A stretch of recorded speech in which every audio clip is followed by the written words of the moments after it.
Hello and welcome to yesterday's RAM.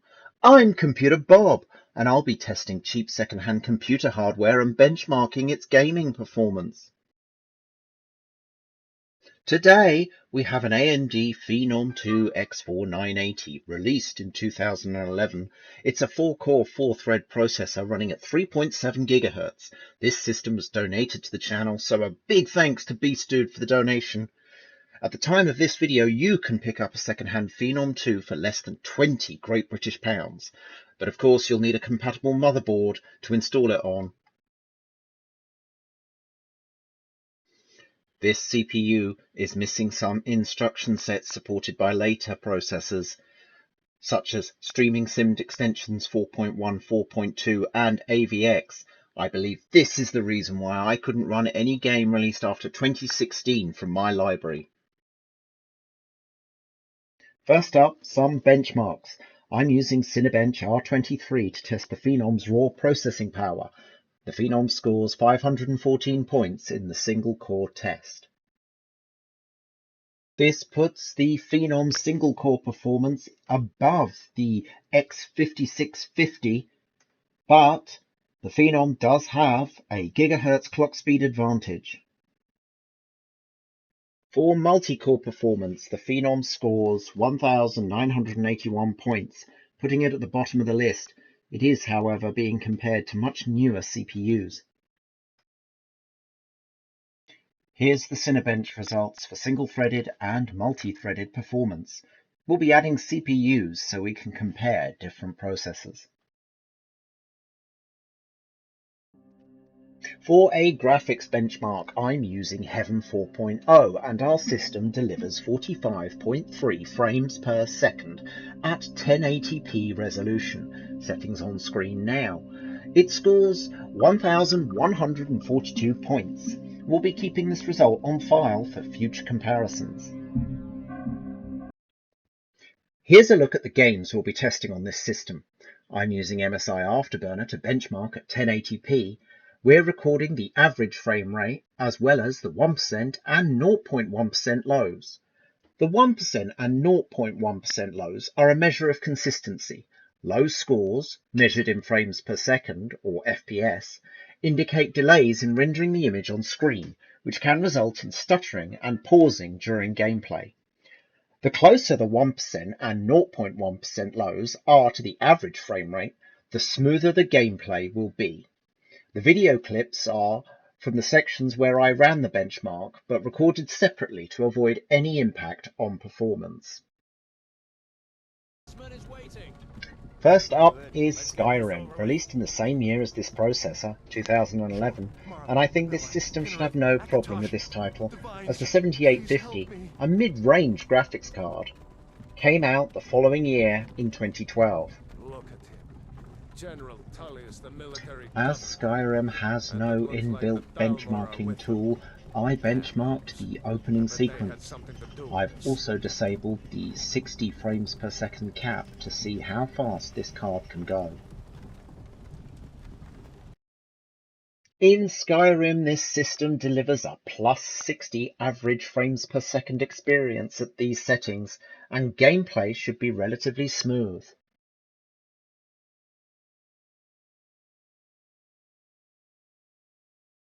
Bioshock Infinite was released in 2013. I loved Bioshock 1 and 2 and played them both through several times. I was a little disappointed that Infinite moved the setting away from the underwater city of Rapture to the floating city of Columbia, but it was still a very good shooter, and I even managed to finish this one on 1999 mode. We're seeing a plus 30 FPS for Bioshock Infinite with an average frame rate of 40.7 frames per second. But I would drop down this title to high or even medium detail levels to improve the 1% and 0.1% lows. Performance in Rise of the Tomb Raider starts off strong but soon drops to below 30 frames per second. I benchmarked each section separately then average the results for the final graph.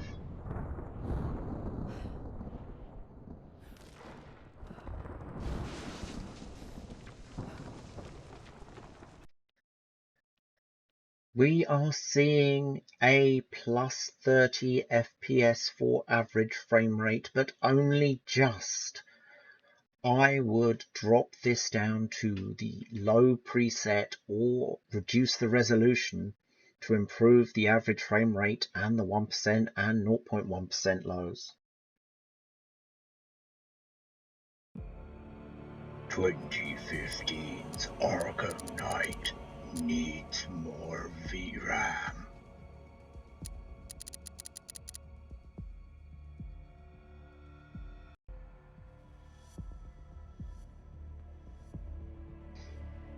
I really enjoyed Arkham Asylum and Arkham City, and I'm really looking forward to playing Arkham Knight, but not on this 7850. With these results on low settings, the only option we would have to try and increase performance would be to start dropping the resolution.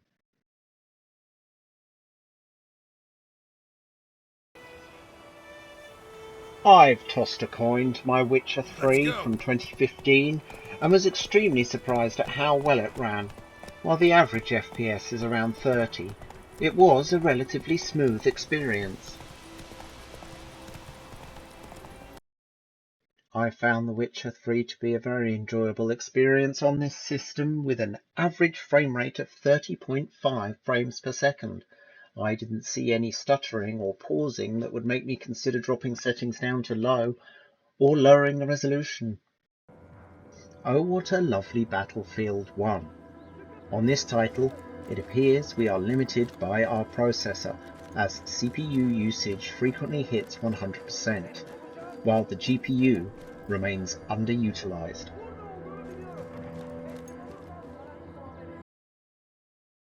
This system came so close to delivering an average frame rate of 30 frames per second, coming in at 29.8 frames per second. However, I'd recommend dropping down to low detail or reducing the resolution to increase performance of the 1% and 0.1% lows. We have taken objective, George. Summon up, summon up, summon up, it's there. Would I recommend the Phenom 2 and 7850 1GB edition for budget gaming in 2021? No, I cannot. This is because nothing after 2016 would run, as we covered earlier, probably down to the lack of newer instruction sets on the Phenom CPU. Also, even in our test games, we appeared to be limited by the 1GB of VRAM on the 7850. The video playing right now is me attempting to play Battlefield 1 online, and as you can see, the system isn't performing very well, and neither am I. There are other options for budget gaming in 2021, and we'll be taking a look at those in later videos. The Phenom 2 will be getting another outing with a 2GB video card to see if 2GB of video RAM improves performance on this system. That's just about it for now, but thank you for watching, and if you liked this video, please leave a like. If you didn't, leave a dislike, but please make sure to let me know why in the comments. This is Computer Bob, signing off.